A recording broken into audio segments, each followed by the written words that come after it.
നിങ്ങൾ കേട്ടിട്ടുണ്ടോ പച്ചത്തുള്ളം വീട്ടിൽ വന്ന ലോട്ടറി അടിക്കുന്നു? സംഭവം എന്താ വിശ്വാസമാണ്. എന്നാലൊന്ന് പരീക്ഷിച്ച് നോക്കിയാലോ എന്ന് വിചാരിച്ച് ഞാൻ ഇന്ന് രാവിലെ എണീറ്റ് വന്നപ്പോഴാട്ടോ പച്ചത്തുള്ളനെ കണ്ടത്. ആളാണേൽ നമ്മളായിട്ട് ഭയങ്കര കമ്പനി.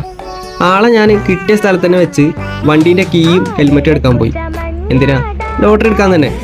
അപ്പോൾ തോന്നി ലോട്ടറി എടുക്കാൻ പോകുമ്പോൾ പച്ചത്തുള്ളനെയും കൂടെ കൊണ്ടുപോകാമെന്ന്. വിളിക്കേണ്ട താമസം ആള് റെഡി. എന്നെ പോലെ സ്പ്ലെൻഡറിൽ പോകാൻ മൂപ്പർക്കും നല്ല താല്പര്യമാണെന്ന് തോന്നുന്നത്. ഇത് മൂപ്പര ആദ്യത്തെ റൈഡാവും ചിലപ്പോൾ. മാസത്തിലൊരു ലോട്ടറി എടുക്കണ പതിവുണ്ടെങ്കിലും ഇതുവരെ ഒരു ഒട്ടുകളിക്ക് അടിച്ചിട്ടില്ല കേട്ടോ. ട്രാഫിക് സിഗ്നലിൽ എത്തിയപ്പോണ്ട് നമ്മളെ നേരെ നോക്കി നിൽക്കണം. പക്ഷേ ലോട്ടറി കട എത്തിയപ്പോഴേക്ക് ആളെ പ്രത്യക്ഷനായി. ചിലപ്പോൾ എന്നെ ഇവിടെ എത്തിക്കുന്നത് വരെ മാത്രമേ മൂപ്പർക്ക് എൻ്റെ ലൈഫിൽ റോൾ ഉണ്ടാവൂ. അങ്ങനെയൊക്കെ വിചാരിച്ച് ഒരു ലോട്ടറി എടുത്ത് ഞാൻ തിരിച്ച് വീട്ടിലേക്ക് പോന്നു. വീട്ടിൽ വന്ന് വണ്ടി മൊത്തം ഒന്നുകൂടി നോക്കി, പക്ഷേ ആളെ കാണാനില്ല. എന്തായാലും ലോട്ടറി അടിച്ചാൽ ആ പൈസ എന്തൊക്കെ ചെയ്യണമെന്ന് ആലോചിച്ചുകൊണ്ടിരിക്കുകയാണ് ഇപ്പോൾ. അടിക്കോ നോക്കാം. അപ്പോൾ ശരി, അടിക്കുകയാണെങ്കിൽ നമുക്കൊരു ഗീവ് അവേ സെറ്റാക്കാം.